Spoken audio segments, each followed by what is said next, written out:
Dobrý, zdravím vás, Lagen pri telefóne. Zdravím. Prosím vás, vy ste mi včera napísali komentár na TikTok, že som vám zničil farbu na fasade? Ja? Nenapísali ste to tam?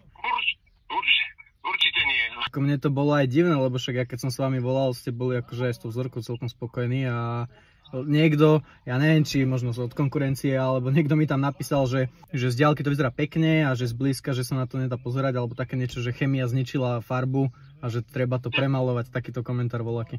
Nie, ja určite nie. No, prečo by som to písal? A na ten však ste mi robili len kúsok, takže... No však jasné. Ale tam pod... A tam nie meno nejaké? Nie, iba ako novo vytvorený užívateľ s tým automaticky vygenerovaným menom.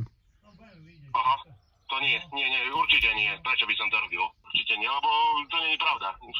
No jasné, však keď budete mať čas, tak si pozrite pod tým videom, že čo tam je napísané. Jeden taký komentár, že... A nedá sa to zmazať? Tak ako zmazať to môžem, ale tak čo ja viem, nemôžem komentáre, tak asi mu odpoviem na to videom nejakým. Lebo to bude niekto z konkurencie asi, alebo čo, lebo kto by sa vydával za majiteľa domu, že zblízka mi vidieť kamienky, že farbu sme zničili a takéto.